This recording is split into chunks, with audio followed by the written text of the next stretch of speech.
Here's what's coming into view on Elevating Denver for January 2026. We take a look back at 2025 It's my lifestyle. It's something that I'll do until I'm gone. with all the best stories and coverage of events from the last year. There's no wrong answer. It's a year in review just ahead on Elevating Denver.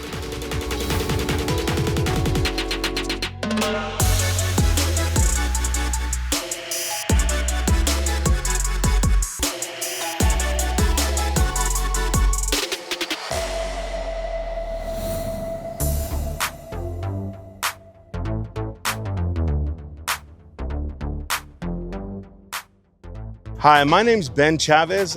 I'm from Denver. I'm from here. Today I want to go ahead and invite you to come with me on an adventure to go ahead and meet the legendary Sam Henry. I'm standing right now outside of Sam Henry's Custom Hydraulics with the beautiful lowriders that he's built. Follow me as we go into the wonderful world of lowriding history and culture. My name is Sam Henry, born and raised Denver, Colorado. Been lowriding since 1978. The arts and the culture of lowriding, from paint jobs to hydraulics to, everything that needs to be done with interior. Can you go ahead and give us a little bit about your car, Silent Whispers, that has been in Lowrider Magazine? I've had 3 cars featured in Lowrider Magazine, and believe it or not, all 3 of them were named Silent Whispers. Oh, really? Right. You don't change. Right. As far as like to build one, you have to have the ambition, you have to want to do it, and you have to be ready to possibly work 2 jobs like I did to make it happen. Lowriding for me, it was never a hobby. It turned into a lifestyle real quick. Lifestyle. Yeah, so, and to this day, it's still a big part of my lifestyle.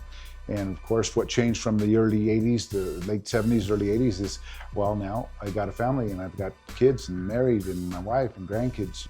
It evolved, but it still stood with me because it's my lifestyle. It's something that I'll do until I'm gone. And one thing that I want to say that's really beautiful that you're talking about is like family and cultura and just, how this is an American pastime. Right. It's not baseball, it's not football, but for Chicanos and many other communities, not just Chicanos, that you've built vehicles with your son Troy, and you have your family.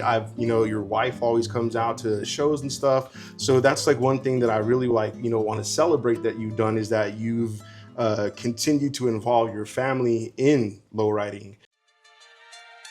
Can you go ahead and give us a little bit of insight about cruising and lowrider culture in Denver? I can tell you my story and what I know. Okay. And there's definitely a lot more stories out there that can add to my story. But for me, I started cruising 38th Avenue. The first time I ever went up there was 1980. 1980? But they were cruising 38th Avenue before that. Everything just evolved from there. One thing led to another. And where I'm at today is a huge, big part of my thank yous to my family. Yeah. Especially my wife. And of course, absolutely my customers. Because without my customers, I wouldn't have a shop. So When people come in here and they want hydraulics in their car, they want to do this, do that, or whatever, I can relate to them because I've been doing it my whole life. One thing that I want to go ahead and get a shot of for the people at home is that you have pins and a map over here in the shop, and it shows where you've helped people with hydraulics in the United States. As far as like me being an influence, I just kind of feel that I ain't no different than anybody else. I just been doing it a very, very long time, and I've been consistent.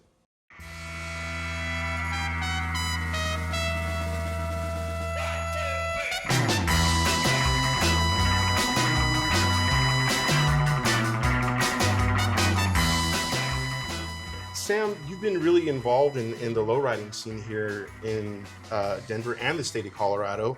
One question that I want to ask you, what do you think is special about Denver and how we've influenced lowrider culture?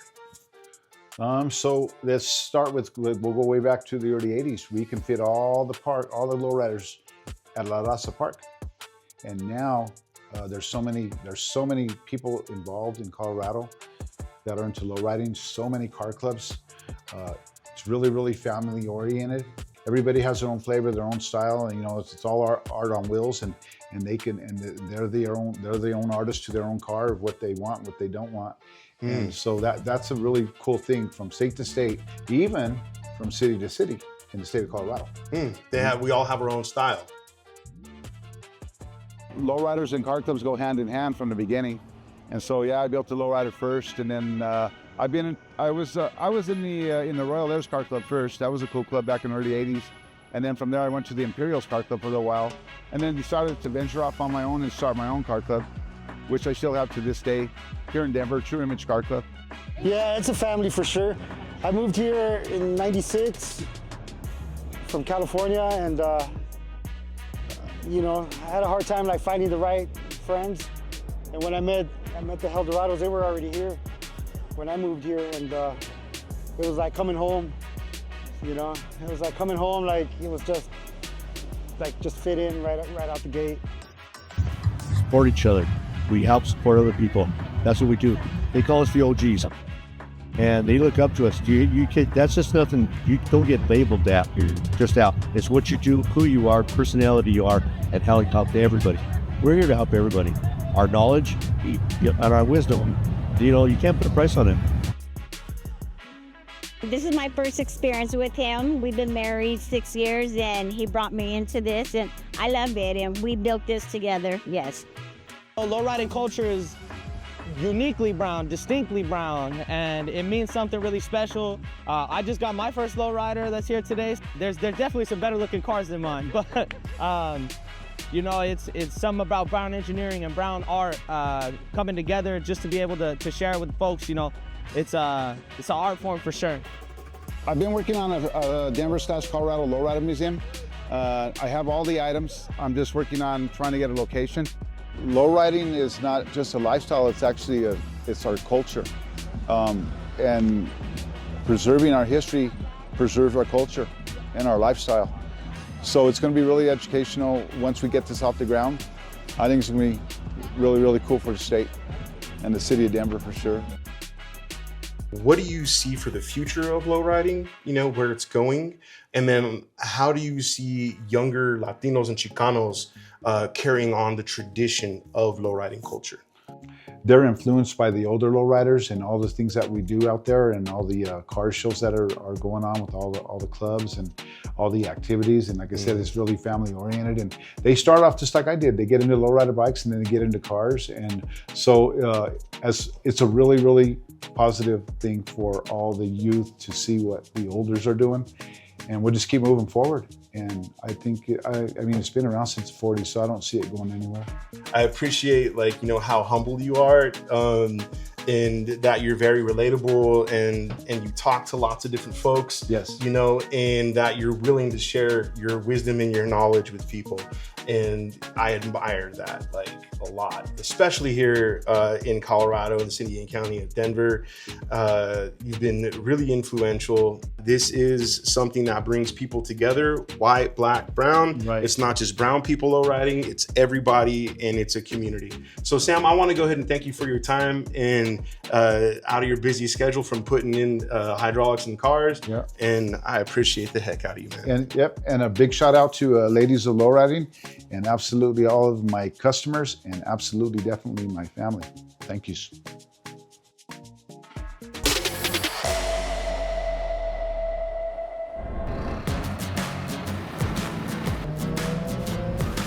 On an average day doing solid waste collection, we tend to get about 12 to 15 tons on one truck, and we got about 8 to 10 trucks out there with about 8 to 10 routes doing large item pickup alone.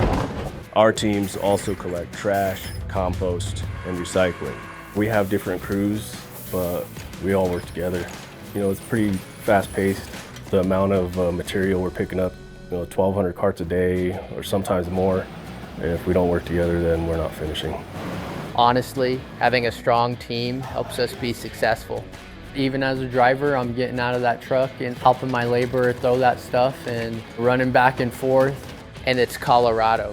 You never know when you're gonna get one of those weather challenges. I think it's solid waste. We work really hard. It can be stressful at times. You have to enjoy this place and love your job. Basically, it's collecting material and customer service. That's pretty much a regular day. Everyone could help us complete our routes if they just followed the rules before they throw everything out. More obstructions, tend to slow us down. Common issues we run into is like people blocking our access, the right of way, whether it's cars parked in the alleys, parked outside of the alleys and not giving us enough room to turn. So those turns tend to become a little dangerous or a little tight. Keep from blocking access to carts. If you run into a lot of these problems, it takes longer for you to finish your route, so now it takes time away from you going to another one to help somebody out. So just helping us out with, again, spacing carts out. We have a 2-foot minimum. It'd be a lot easier if we could just go, grab, go down, and then go to the next cart, but you have to take your time. Carts are bunched up together, and then there's extra trash that's around the carts. It makes it, difficult. Even the different collections are different, right? So with recycling, if they cut the boxes down and put them in there, it'd make life easier because it would go right in. When material is wedged tight into the can, you're just stuck trying to shake it free. And that makes it difficult, especially when you try to reset. Sometimes it just falls out, makes a mess. You're just getting out, having to put it back in and throw it away. It's just time consuming.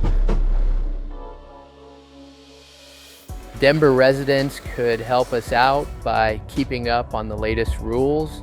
That information is at denvergov.org. Just search solid waste. You could download the trash and recycling app, and that'll give you your extra trash pickup. If they understand which weeks that they have recycling, when they're scheduled week for large item.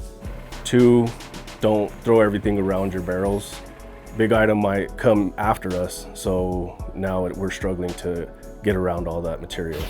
Most people don't even think about properly preparing their trash for pickup. Just having the mattresses wrapped, that's a new rule people tend to not know. We do not have to grab it if it's not wrapped. It could have bed bugs. Even automation has limits. The truck can only pick up so much. So if the cart is too heavy to lift, we can't take it. No dirt, no cement, that's all the contamination. Contamination is any waste or material that shouldn't be in a specific container, like putting your recycling in a plastic bag. When that gets sent to the processor, it mangles it all up and then it stops their process. Compost, no cardboard boxes. Contamination definitely applies with large item pickup. People using, 5-gallon buckets or even just their trash barrels as a way to put oil or gasoline or some nasty water that they don't want. Water is heavy and gasoline or paint could start the truck on fire. We tend to check all these things before we toss them in.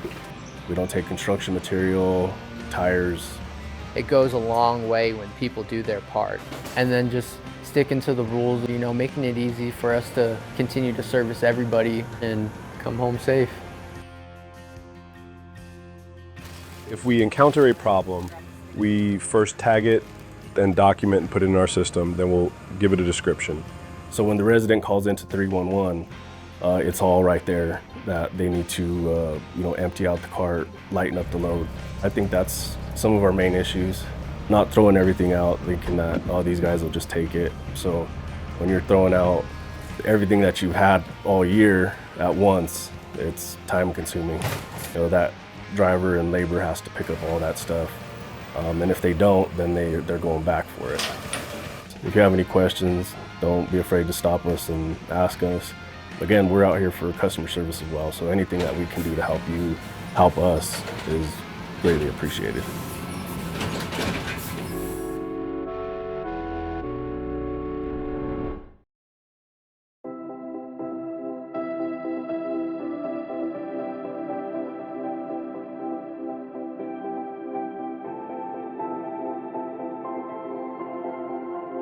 Plants and urban spaces have such a significant impact on the community that I don't think it's realized all the time.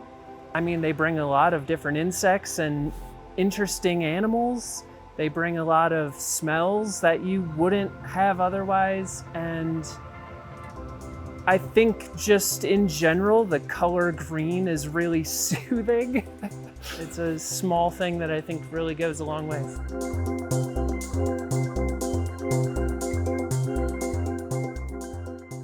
Right now we're in City Park Greenhouse, located in the City Park off of 23rd and York Street.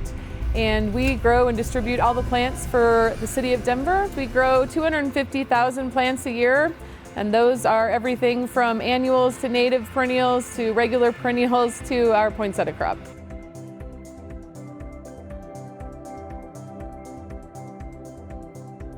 One of my favorite things is coming in, walking the greenhouses first thing in the morning and knowing that these plants are going to be going out and making a beautiful day for people soon, and also to drive around the city and look at what we're adding to beautify the city, but also make the city just a wonderful place for people to live. I'm always grateful that I get to have this job and be here and get to be a part of that. All of the plants that you see out in any of the city parks, I probably touched at some point. They all came from us. Everybody at the greenhouse is a rock star. I mean, truly, it's an incredible feat to be able to grow such a large amount of plants for such a diverse park system. The greenhouse is key in being able to implement public gardens that are accessible and beautiful for the public. So a typical day is, in the springtime anyway, as soon as the sun comes out, we water. We'll immediately start transplanting or seeding stuff for the week. We'll start filling up flats with soil. At City Park Greenhouse, we grow under 36,000 square feet of space. We have 3 full-time horticulture growers and an operations supervisor that's very much boots on the ground. We also use a lot of volunteers from our CSU Master Gardeners, from Denver Botanic Gardens, and a couple other large projects where we bring in help from our field, from our horticultural staff that are in the districts. Every plant that you see here starts as a seed. It's like a couple of weeks of just like letting the roots grow, letting them kind of establish a little bit, because they all are started in these really small cells. And there's 288 cells in the flat, and there's 1 seed in every single cell. Our horticulturalists will come pick it up.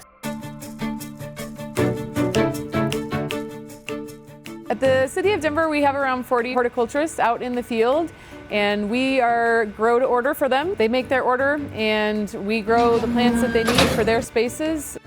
From there on, they go out into the world to all the parks in the city of Denver to be smelled and stepped on and, looked at and enjoyed and cut back and, everything else that Colorado, specifically Denver, has to offer.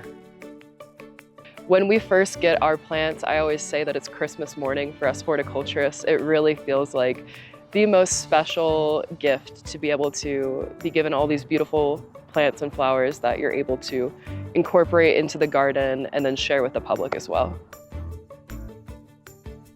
I love being able to have people walk through the garden and see things that maybe they've never seen before, that they can then take the idea of bring home and incorporate in their own gardens. I think that it's also a great way to get children and youth involved in gardening and involved in public spaces, and very grateful for the ability to contribute to that. City Park Greenhouse is a 7-day-a-week, full-year operation, and we are working hard every day to make sure that your city is beautiful. And there are many people out there in the field working really hard every day to keep these plants alive and move them around the city and keep them beautiful. And we love when we get to have that satisfaction of seeing people enjoy our work.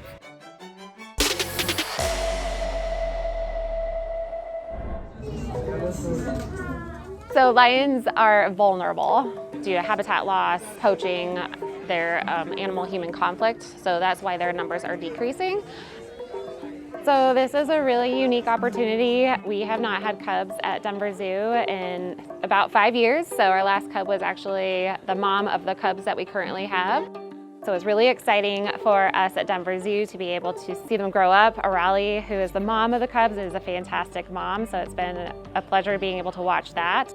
For the city, it's really exciting for all of our guests to come and see them, and for us as a conservation organization, it's really great to be able to have them so we can continue in talking about lions and getting people excited about lions in general. So Arali and Usiku are the parents, and to have them breed, that was a recommendation. By having the cubs, they play a role into our population for zoos and aquariums. So it's a lion SSP, a species survival plan, and that plan looks at the stud book. So they look at all the genetics in the zoo animals and see who is compatible, who's not compatible, also making sure that genes aren't overrepresented. So that's really important as well. Luckily, both of these lions lived here already, so we were able to introduce them together, and then they got to go back to their respective groups, which is really great. Shows a lot of natural behavior. And then we were successful and we have these cubs. Yes. The first step is to detect that there is a pregnancy. We have a really good healthcare program here at Denver Zoo with our veterinarians and our veterinary technicians. And all of our care staff also works really closely with the lions. So we're watching behavior. We're also training every day for a variety of different behaviors. And one of those behaviors was actually a voluntary ultrasound behavior. Everything is protected contact because lions are very dangerous animals, but one of our trainers was able to work with the vet tech to be able to detect pregnancy. So that was one of the biggest steps. Once we had that confirmed, then we luckily have a birth plan that we look at. Lions are usually about 110, 120 days of gestation, and so we had that window when we should start setting up the den box. Setting up a den box, it's just a large box with a camera over top. We also put shavings inside so it's nice and comfortable. And the first couple days that Arali had access to the den box, she also was with her mom and her grandma, which were the other two lions in her pride. And so they all got to explore. We had that camera rolling so we could see what kind of behaviors we were seeing, how much time she was spending in that box. Then she does everything else. So we gave her all the things that she needed, gave her diet as she needed it too, and then let her do her lion mom thing. The night before or the day before she had the cubs, we were seeing a little bit of different behavior, so we thought it was a really good indicator that she was going to have them soon. And she luckily did have them that night. And those cameras are really important, so most of the things that we were doing was just watching the cameras, seeing when the cubs were born, timing it out. She did great. Everything went really well, and it was a fun process. It was fun being able to watch on our cameras to be able to see the cubs being born, and it was all really exciting for all of us too. Because she's a first-time mom and you don't know what's gonna happen. She did great and has done a really great job taking care of her cubs. We kind of stayed hands-off, kept things quiet for the first couple days, just so that way there was a lot of good time for Arali to bond with her cubs. And then we started introducing a lot more of those normal noises that she would typically hear and had already been hearing, just to make sure she and the cubs were getting used to our natural activities that we do every single day. Get off me. Cubs are going to nurse from mom for about 6 months. But they also are going to start becoming really curious about their natural diet, which is meat. And for us to be able to work with a lot of the animals that we have in our care, it is developing those relationships. So taking those steps to get to know them, have them get to know us, and start realizing that we'll also have a relationship with them too. So being able to provide them their diet, be able to provide enrichment, allows them to start incorporating into our training and husbandry programs that we have here. We have 3 girl cubs, 1 boy cub. They are very interactive with each other. They're curious, they're exploring their surroundings. Everybody has their own individual personalities, but I think right now we're just seeing a lot of the group behavior. They're young, curious animals. Arali and her cubs will always live at a zoo. They were born at a zoo. They would never be reintroduced. Potentially these cubs might not stay at Denver Zoo. They might go to other institutions. Cubs play a part in zoos and aquariums to continue to help bring awareness about lions conservation. And here specifically at Denver Zoo, we do partner with conservation organizations. So by coming to Denver Zoo, donating to the zoo allows us to be able to help out our conservation department, which then is helping other different conservation projects. I hope everyone can come to the zoo to see these cubs. That might be a really great opportunity to learn more about our lions.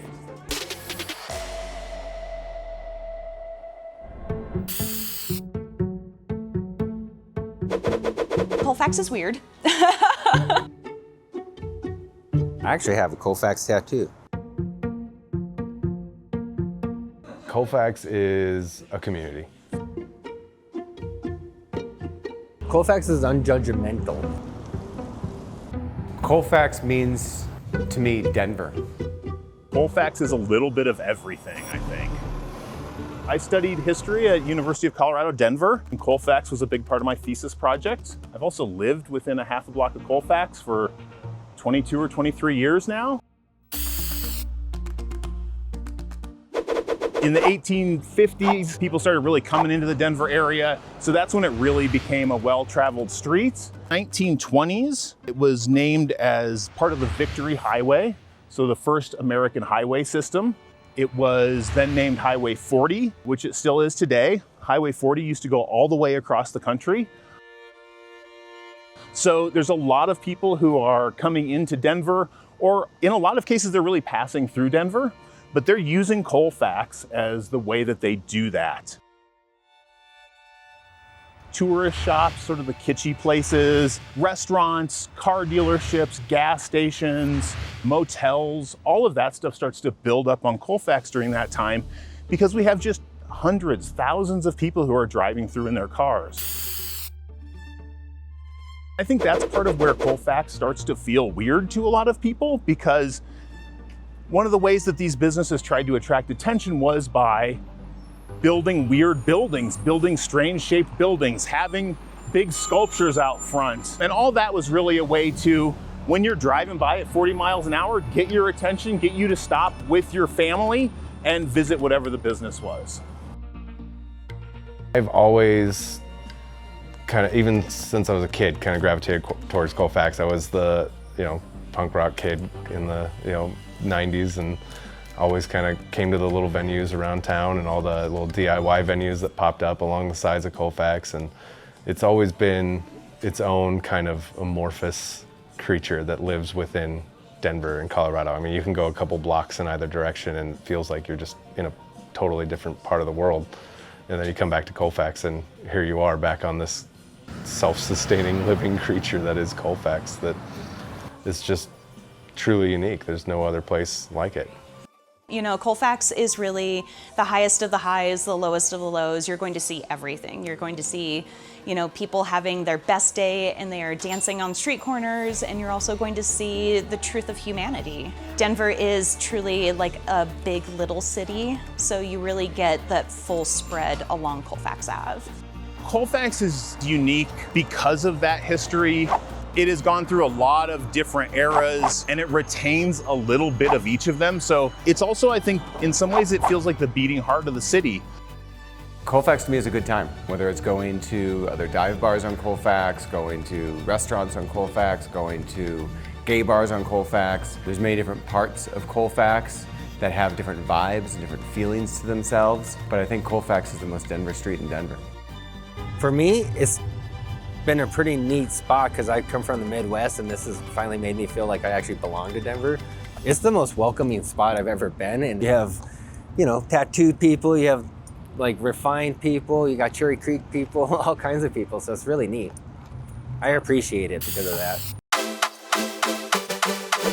Everybody's real here. It's like everybody can be themselves. Nobody really judges anybody. The bar is set for every direction.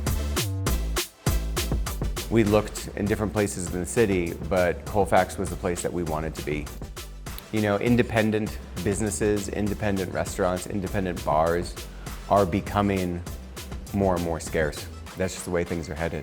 So if you love a restaurant on Colfax, if you love a bar on Colfax, now is the time to schedule that after work happy hour, to schedule that wedding celebration, to schedule whatever you have going on, your 6-person birthday party, at each restaurant on Colfax. Okay, Susan? Yeah. Awesome. Because it is a business, money makes a difference, and one beer makes a difference. So if you're going out, if you're gathering, go to Colfax. Support your businesses, because if you don't, there is a chance they might not be there at the end of the construction project, and we'd like to keep the vibrancy that everyone thinks of on Colfax alive and well. So whenever you're planning, whenever you're celebrating, pick a bar, pick a restaurant, come to Colfax, have a good time. the people that are coming truly want to keep Colfax weird and support it. So my advice would be, if you don't want to see Colfax change, don't let it. Just get the word out there that we're still here, we're still occupied by primarily small businesses along the street, and we need the public's support to really keep that. Keep it unique, keep it weird, and keep it small business.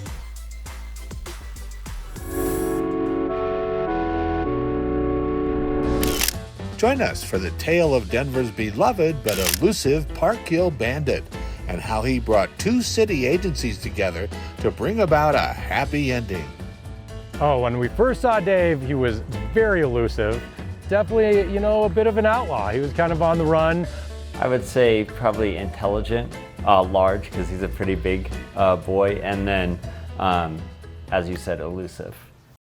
When the city was first looking at the acquisition, the possibility of acquiring the Park Hill Golf Course, my team was asked to go over and kind of just do a general assessment of the situation.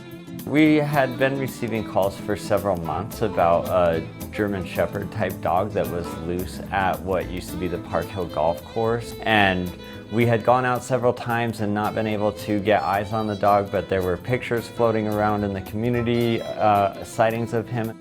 We were definitely all very intrigued right from the beginning, and sure enough, there was this dog hanging out by his favorite tree, and we spotted him, and you know, looked like a total sweetheart. He was carrying around a little stuffed animal, so if you got too close to him, then he would just pick up his stuffed animal and trot off, and that was the first time that I met Park Hill Dave.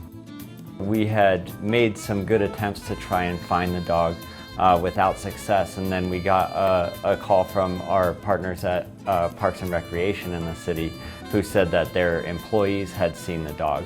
My team was out there, and they would, you know, try to coax him in and make friends with him while they're out there working all day. And he always kept his safe distance, even when the people were leaving him toys. The neighbors, there were definitely neighbors who were leaving him toys. Somebody had left him a bed. So where do we go from here? And that's when they said, well, for our especially tough cases, we do have some humane traps that we'll set. I went over one day to the shelter, picked up the trap myself. They trained me on it, and we set it up in the park, and we decided, you know, we're gonna let him get real comfortable here. This dog is smart and he's elusive. We're not just gonna set a trap. We're gonna let him think this is his place. Covered it with a nice blanket. We set it all up, put food and treats in it, but didn't set it to go off. And the team even went out and got a trail camera so that we could have a trail camera and make sure that we weren't catching a raccoon. The very first footage we got of him, he actually walks up so smart. He saw us hanging the camera, walked right up to the trail camera, looks it right in the eye and licks the camera right there. So he knew what we were up to. We finally set it to go off, put a nice juicy steak in there. Dave is in the trap, we gotta go get him. We were all really kind of hoping that he had some homeward bound story, that he'd gotten disconnected from his family, be able to, you know, get him and reunite him with some kid who's been crying for the last year because he had gotten away. I was probably even more intrigued because I had a dog for about 7 years who passed last summer. And so my dog had just passed, and then here's this dog living in the golf course that just really intrigued me. And again, I kept telling everybody, look, we're either gonna find out that he had a family, and the first thing they told us is scanned him and he had a microchip. Microchipping and licensing your animal is critically important. It's very easy for us to scan the animal, trace the microchip, and then make a phone call to the pet owner and get that animal reunited. But unfortunately, the microchip led, instead of to a person, it led to another animal shelter. He had a really bad first adoption with somebody who was not taking good care of him, and the shelter had to step in and take him back.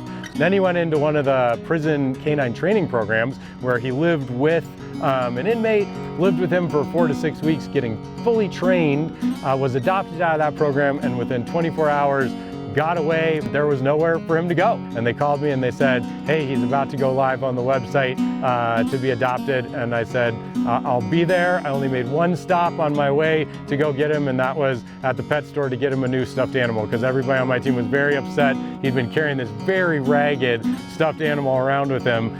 And I went right over, signed all the paperwork, and brought him home with me. He really is an amazing dog. He remembered his training, so he immediately started sitting and walking on a leash. He was even crate trained and went right in the crate. if you are thinking at all that you're ready to bring somebody into your house, you should head over to our animal shelter. They do a fantastic job introducing you, talking you through what they know about each animal and what might be a good fit. And you could end up with a dog who's a perfect fit for you, just like Dave and I are best friends now.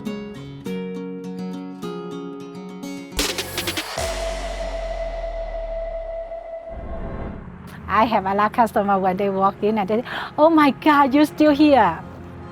Look at that, she's a good customer. She coming strictly 4 days. Every day so far. Every day we see her. I tell them, you don't need to buy anything. You come and see me, I'm so happy. But they say, no, no, no, I coming is I want support you. That's why we can stand the business that long time.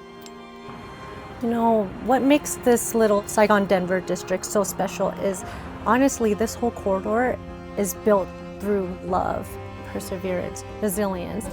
All these family members are from another country and they're just trying to make their American dream come true. Rewinding back, my dad was one of the very first Vietnamese refugees in Denver. My dad always told me I came here literally with nothing. I had one roll of quarters, US quarters, and that's all I had. My grandpa is a well-known businessman in Vietnam. Within 24 hours, the communists came down to the bank and barged in and said, you have to get up and leave or we're gonna kill you. He went home and got the phone call that Saigon's gonna fall, you better leave. We were able to get 19 family members onto a cargo plane. This was in 1975. King Soopers opened their doors for refugees for jobs. About a year or so into working at King Soopers, my dad kept seeing signs on the box labels saying California. So him and his brother started thinking, like, why don't we make a trip to California? They found the very first Vietnamese supermarket that had fish sauce, rice, and seasonings and stuff that they missed so much. It was their very first time of seeing those seasonings after a year and a half. And my dad always tells me, I literally cried holding the bottle of fish sauce. He and his brother made that trip back and forth a few times, and then they were like, why don't we open the very first Vietnamese supermarket? So in 1976, beginning of 77, they opened Thai Binh supermarket, and it was the supermarket to go to for the Southeast Asian community. My mom didn't come into the picture until 1979. When I came to United States, it's a 19-year-old.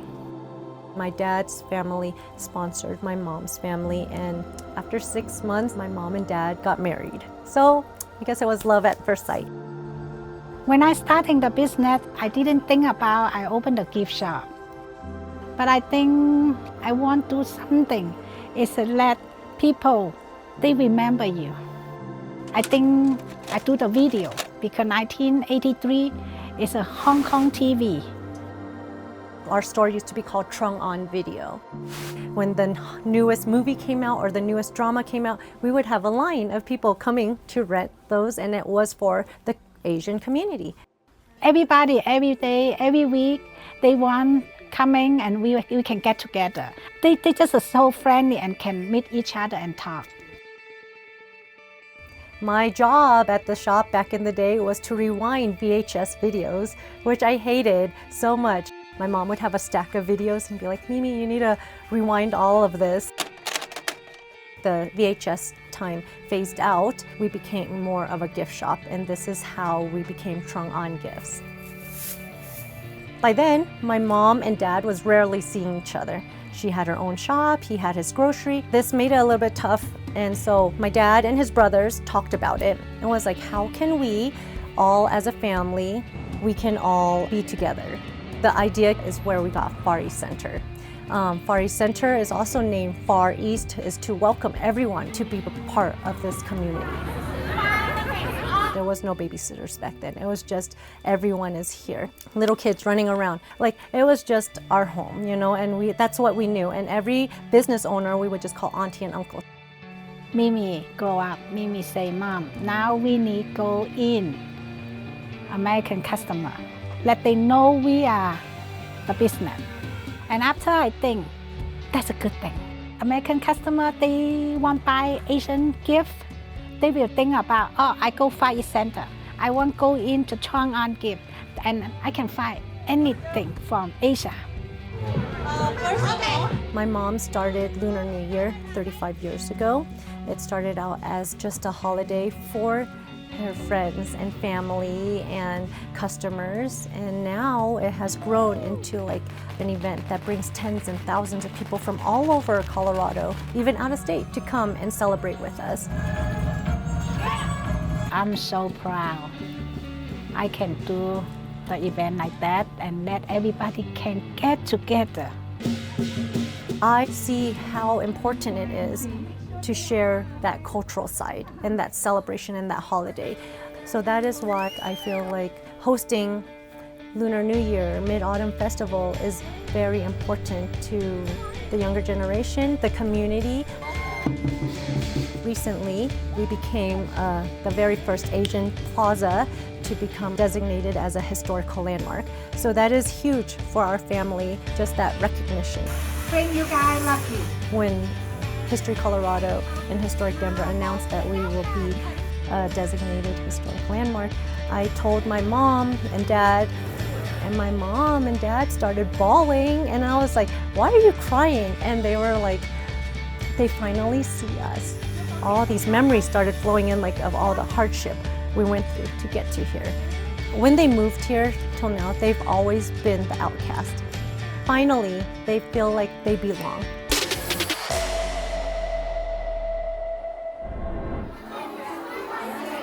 Well, you guys, we are here. Good morning. We're so happy to see everybody here at Dow this morning. And we have something kind of special planned for you. Are you excited? Yeah! Let's meet somebody who's never met a school before. Are you guys ready? Yeah! Let's give a round of applause to the Denver Police's newest member.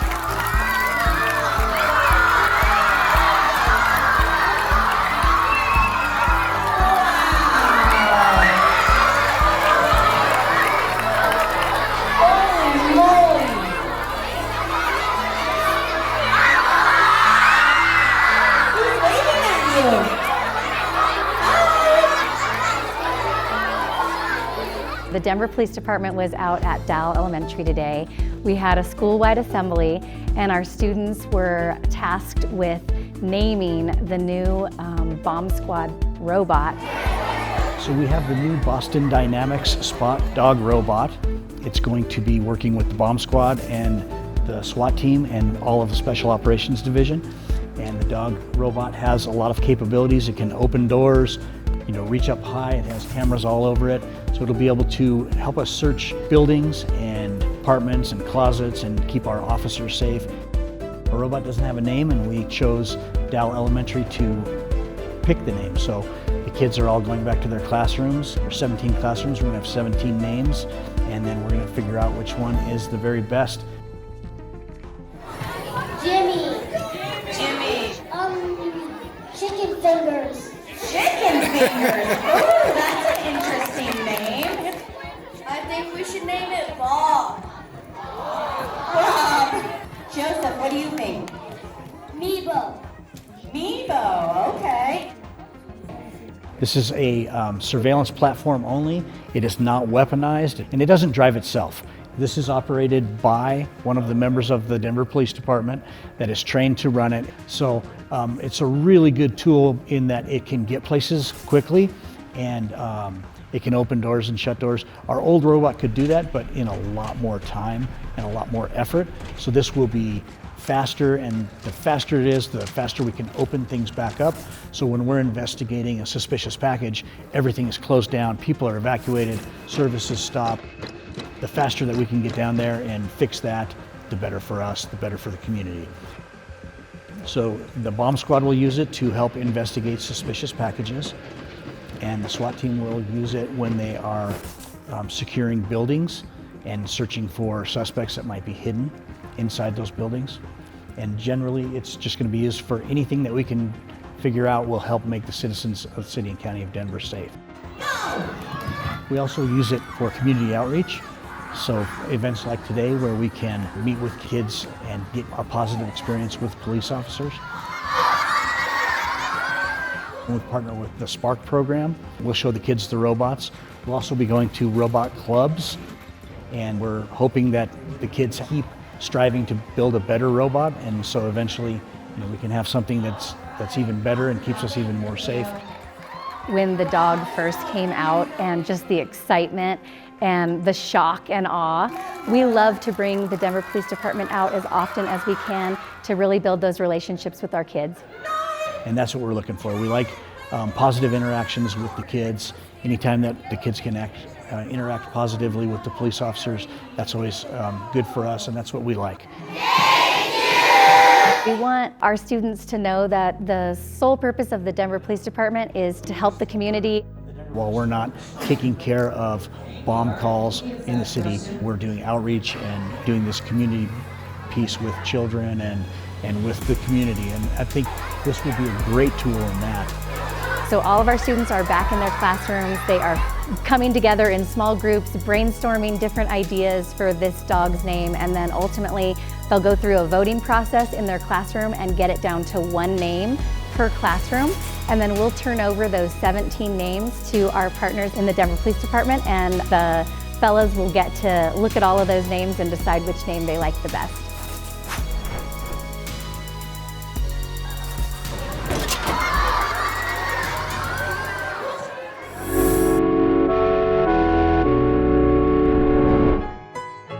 History is not just the past, right? We make it every day. And so showing those people coming after us, right, of the potential of what they can do, now they can be involved is really important. There's a legacy here of the Black experience in Colorado, and for a long time hasn't really been told the way it should. There have been some good examples here and there, but we're very excited for the opportunity to dive deeper into the story, but do that with community first. We don't want to just tell the story at the community, right? We want the community to come with us and we can tell this story, or these mini stories together.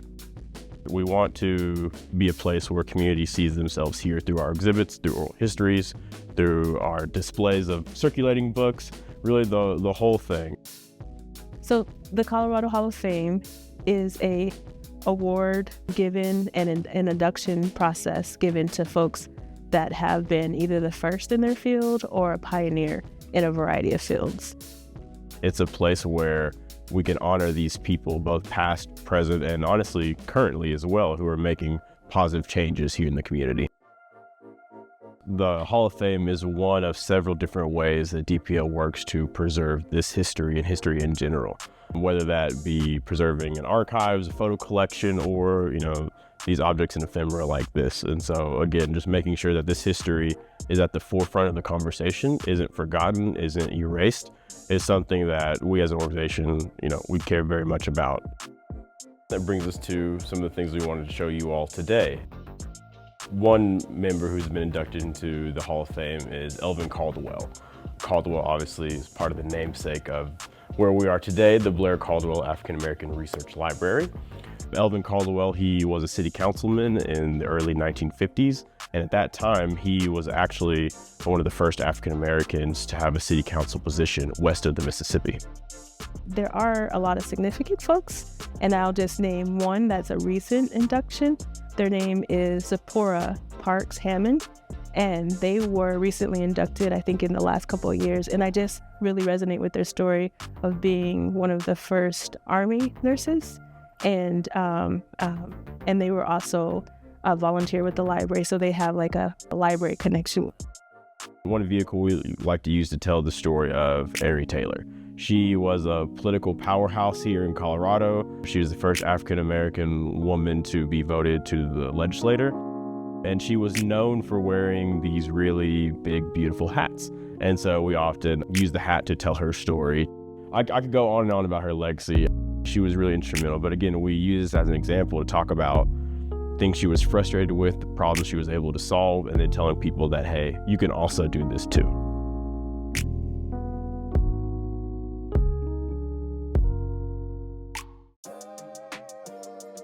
We're looking for like some creative ways to connect. So right now we have like traditional methods where you can find it online, and then in the branch a very static way of approaching it. I think what we'd like to do is eventually advance it so that it's more of an interactive place. And that really goes back to accessibility, right? We want people to be able to come into a space and experience it, but also if they need to experience it more tactile or a different way or take it home, we want to cater that flexibility. And so, like she said, oral histories, that's a great way to engage this history where we're creating a platform or stage for someone to come in and share their history with us their way, right? And so that's a primary source you really can't beat. We're stewards of the community and making sure that we are constantly being that. The majority of these groups here in Colorado, they're not monolithic, right? The Black experience is layered and multifaceted. So making sure that, yes, we're talking about the politicians and the things like that, but we're also making room for the youth, for the artists, for the chefs, the caterers, making sure that we're really encompassing all of what that experience looks like. You can check out the Hall of Fame online through Denver Public Library and our website. You can also visit one of these branches in person. So the Hall of Fame actually exists at the Fort Warren branch. We're here today at the Blair Caldwell African American Research Library, where we have a museum, a gallery, and an archive that you can come check out. We want to hear from you all, whether your uncle was the first dog catcher or whether your grandpa was a famous this or that. We want to hear from you. We want to learn these stories because we can't champion them if we don't know them. And so part of that is whether you have some people to nominate to the award or you have, an old collection of photos, whatever it is, we'd love to talk to you all about it and see what we can do with that. The biggest thing is just to remain at the forefront of history as part of Colorado history, as well as just honor and acknowledge the path they set forward so others can come behind. Black history is American history. Asian history is American history. It's all of our shared history. We wouldn't be here without the collaborative effort. And so that's one thing that inspires me to do this work, is trying to show the links we have, the commonalities we have, and not the things that divide us.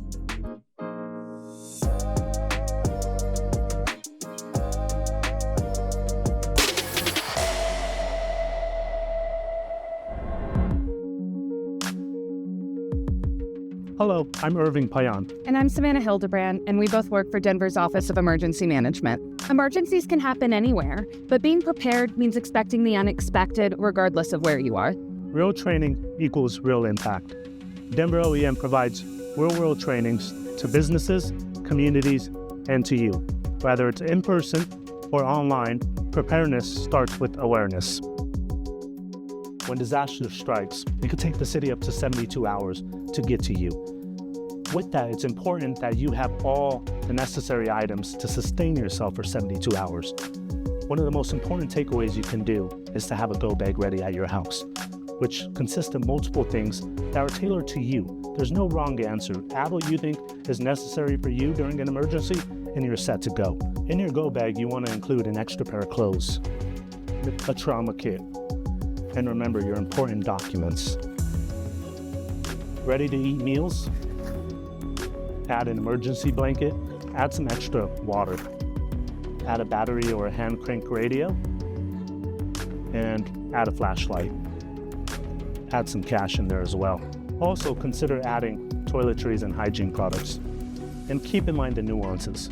Your pets, your medication, or anything that's specific to your needs. And when your bag is all ready, zip it up and ensure it's placed in a well-accessible location where you or anybody in your family could grab it and immediately exit the house. Most of what we do happens before emergencies even begin. Our dedicated planners connect the public, private, and nonprofit sectors to make sure that we're prepared for anything. Anything from wildfires to blizzards to supply disruptions. Our continuity planner ensures that we have backup plans and resiliencies to continue the essential functions that the residents rely on. So during an emergency, one of the most important things that OEM does is public alert and warning. We do this by sending wireless emergency alerts to people's phones or just updating our social media. We understand that every minute matters in an emergency and preparing you and your family. Our planners focus on what we call an all hazards approach.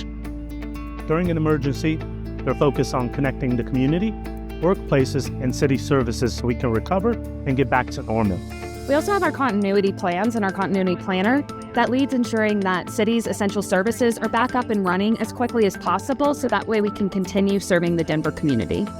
Our logistic planner thinks about the things we need during emergencies, from supplies to ensuring that our emergency operations center is ready to be deployed at any given notice. It's a team effort where we all work together to practice, train, and drill this regularly to make sure that we're stronger every activation. We're constantly learning new ways to expand our capabilities and ensure that we're here to serve the Denver residents.